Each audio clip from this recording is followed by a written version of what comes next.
Los objetivos de la presentación son definir lo que sería la hipoacusia, la clasificación de las hipoacusias, la importancia de la detección temprana para el desarrollo y la sociabilización del niño, el screening auditivo, las leyes y los protocolos para los recién nacidos con y sin factores de riesgo. La hipoacusia se define como la disminución de la percepción auditiva que resulta fundamental en la adquisición del lenguaje. El desarrollo intelectual y social, así como el desarrollo del pensamiento de un niño, están íntimamente relacionados con una correcta audición. En la detección temprana auditiva de la hipoacusia es una medida eficaz desde la prevención. Es una enfermedad frecuente que la padecen 1 a 6 de cada 1000 recién nacidos, y en niños de riesgo 2 de cada 100 presentan hipoacusia. La presencia de hipoacusias en un niño, aunque sea leve y unilateral, puede ocasionar trastornos en el lenguaje y en la escolarización.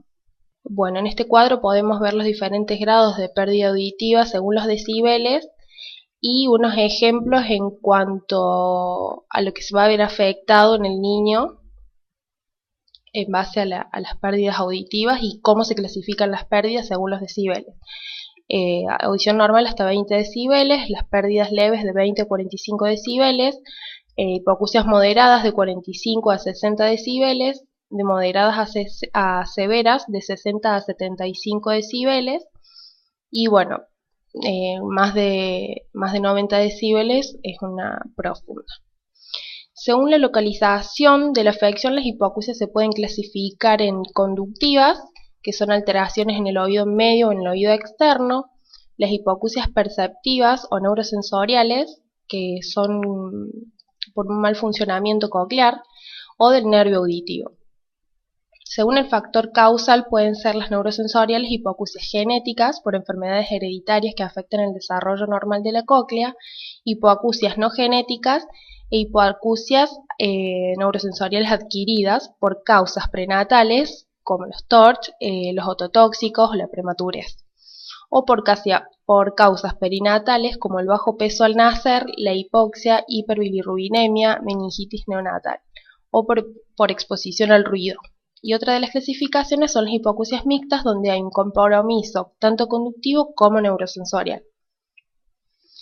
En las hipoacusias conductivas lo que vamos a ver es que lo que es la vía aérea va a estar descendida en relación a la vía ósea. En las hipoacusias neurosensoriales la vía aérea va a estar acompañada, descendida, en todas las frecuencias. Pueden ser en general más afectadas las frecuencias agudas a partir de los 2000 Hz, 2000, 4000 y 8000. En las hipoacusias mixtas vamos a ver tanto el compromiso conductivo como neurosensorial, y ahí en estas hipoacusias podemos ver que hay partes donde hay compromiso donde vamos a ver una diferencia osteoaérea, y hay partes donde vamos a ver que la vía ósea y la vía aérea se acompañan. En la ley número 25.415, que es la de pesquisa auditiva, determina el derecho de todo niño recién nacido de que se le estudie su capacidad auditiva y se le brinde tratamiento en forma oportuna si lo necesitare. La ley provincial es la número 9564/2008, resolución 1154. Bueno, la pesquisa auditiva es fundamental para el pronóstico y la calidad de vida del niño. La identificación e intervención temprana se asocian con un mejor desarrollo del lenguaje hablado, sobre todo si se diagnostica en la fase prelocutiva. Existen dos técnicas para realizar el cribado auditivo, tanto los potenciales evocados auditivos de tronco cerebral como las autoemisiones acústicas. Ambas técnicas tienen una alta especificidad y sensibilidad, y se le debe realizar a todo niño antes del primer mes de vida mediante las autoemisiones acústicas. Las autoemisiones acústicas van a estudiar la integridad de las células ciliadas externas por medio de una respuesta evocada producida por la estimulación de dos tonos primarios, pueden ser F1 y F2, que generan elementos no lineales que deforman la respuesta y crean sonidos que no estaban presentes en la señal de entrada. Las respuestas se dividen en bandas de frecuencias, por ejemplo 1500, 2000, 3000, 4000 Hz. En cada banda se va a calcular la relación de la potencia de la autoemisión con respecto al ruido. y se llama relación señal-ruido y se indica en decibeles. Una relación señal-ruido de 12 decibeles indica que la señal es 4 veces más fuerte que el ruido, asegurando un registro claro. Para aplicarlo en screening, una relación señal-ruido de más de 6 decibeles es suficiente para evidenciar una verdadera respuesta de la autoemisión acústica. El programa decide el mínimo número de bandas que debe pasar una autoemisión. En general son 3 de 4 frecuencias testeadas en las que va a considerar como que pasa la prueba, pasa el test. Un 100% de reproductibilidad señala que casi no hay contaminación por ruido y que se ha obtenido una respuesta clara. Un 80% de reproductibilidad equivale a 6 decibeles más de relación señal-ruido y esto nos daría una confirmación de que existe una verdadera respuesta coclear. Las autoemisiones acústicas se clasifican en espontáneas, que son sonidos emitidos por la cóclea en ausencia de estimulación. Las autoemisiones acústicas evocadas transitorias, que son sonidos emitidos por la cóclea en respuesta a un estímulo breve denominado clic. Estas autoemisiones se indican la ausencia de respuesta coclear para pérdida menores a 30 decibeles. Y las autoemisiones acústicas por producto de distorsión son sonidos emitidos por la cóclea en respuesta a una estimulación continua de 2 sonidos puros presentados simultáneamente. Permiten obtener respuestas de diferentes zonas de la cóclea, por lo que presenta mayor especificidad para el análisis del estado de la respuesta coclear para las diferentes frecuencias. Estas autoemisiones indicarán la ausencia de respuesta coclear para pérdidas mayores a 45 decibeles, por lo que no filtrarán las hipoacusias leves. ¿Qué queremos decir con esto? En las autoemisiones transitorias, las que vamos a usar, digamos, por producto de distorsión, vamos a detectar hipoacusias leves. En cambio, en los productos de distorsión vamos a detectar a partir de hipoacusias moderadas. Es decir, que sea una hipoacusia leve, no la va a tomar, va a decir, pasa la prueba, por esto que no detecta pérdidas de menores de 45 decibeles.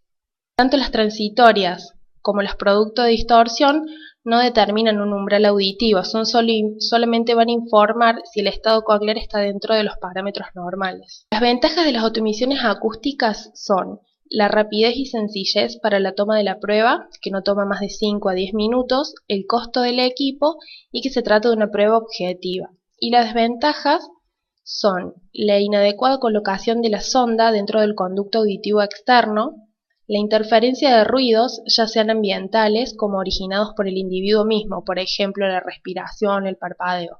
Los neonatos que presenten algún proceso en vías aéreas superiores con compromiso de oído medio y los neonatos que presenten ocupación del conducto auditivo externo con contenido amnióticos u otros residuos.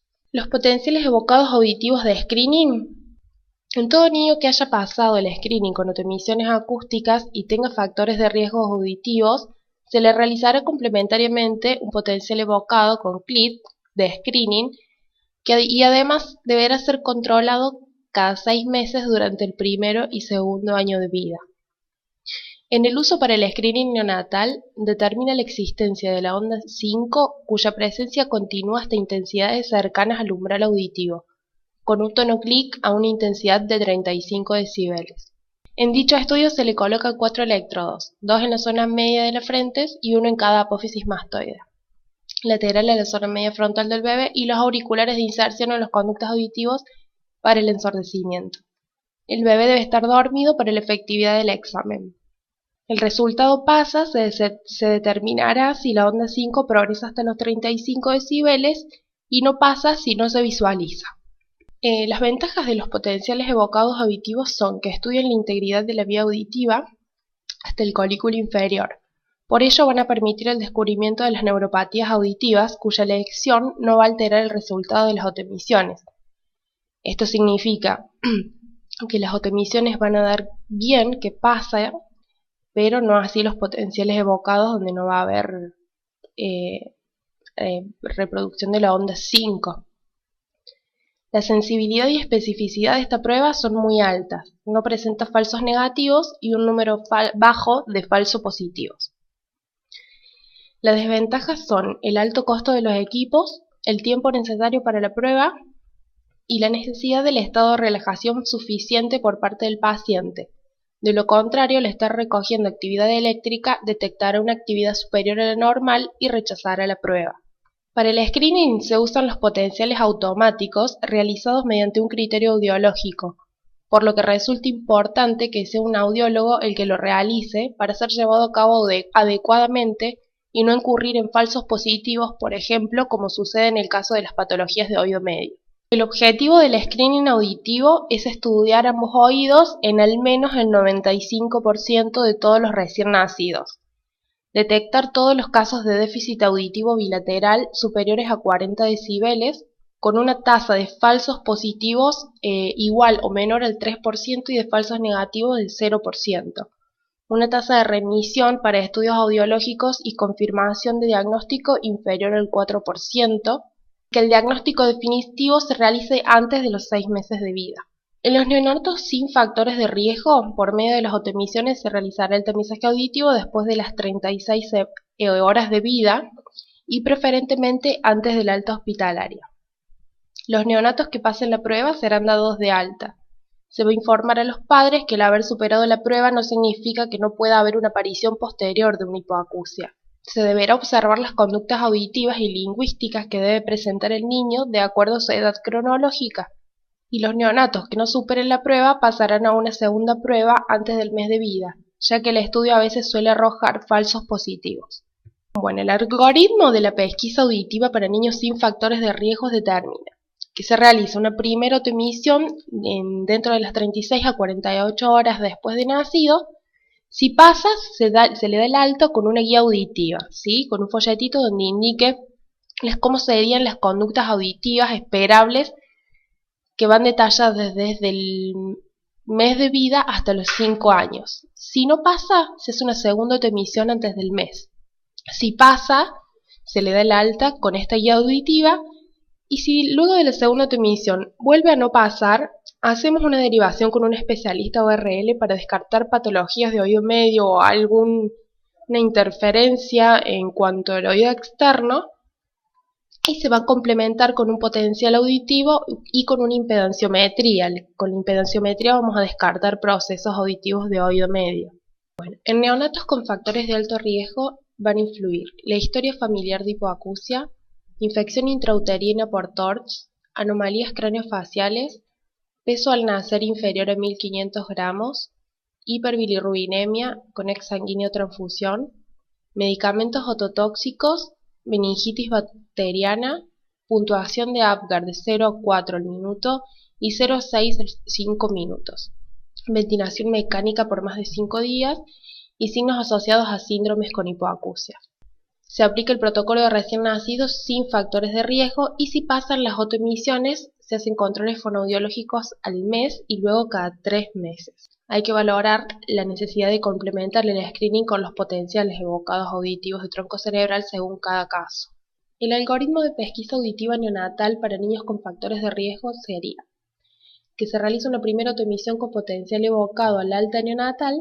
Si esta da bien los dos estudios, se hace un seguimiento al primer año cada 3 meses y durante el segundo año cada 6 meses y a los 2 años se realiza el alta con un control y evaluación del lenguaje.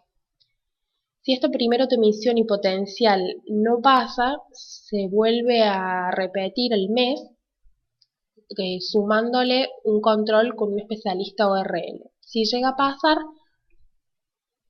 continúa el seguimiento y se le da el alta a los 2 años. Si el rescreening no pasa, se deriva al especialista ORL para descartar patologías de oído medio y externo. Se realiza una impedanciometría, un potencial evocado y una autoemisión ya de diagnóstico. Y si no pasa el diagnóstico, se realiza una intervención médica protésica y estimulación. La identificación diagnóstica para neonatos que no hayan pasado el screening ni el rescreening sería la siguiente. Una otomicroscopía que le realiza un especialista ORL para descartar la presencia de patologías del oído medio y si el conducto auditivo externo se encuentra permeable o no. En casos de patologías, luego de tratarlas, se deriva para la realización de pruebas audiológicas de diagnóstico diferencial. Una timpanometría nos va a arrojar información acerca del oído medio con reflejos acústicos, y los potenciales evocados auditivos, que son una prueba de diagnóstico por frecuencias específicas, 500, 1000, 2000, 4000 Hz, con tonos pips o bursts, para la determinación de los umbrales. Esto nos dará a conocer el estado de las frecuencias esenciales para el desarrollo del habla. Los resultados establecen los umbrales electrofisiológicos y determinan el grado de la hipoacusia con especificidad en cada frecuencia. En caso de no pasar las dos pruebas de autoemisión con un informe de ORL normal, con una timpanometría dentro de parámetros normales, sin presencia de reflejos acústicos y con un potencial donde no se reproduzca la onda 5, vamos a tener que realizar una evaluación completa de su audición, complementando los estudios ya realizados con una audiometría tonal liminar a fin de determinar los umbrales tonales de cada frecuencia y así evaluar la posibilidad de un equipamiento protésico auditivo antes de los 6 meses de vida. Muchas gracias.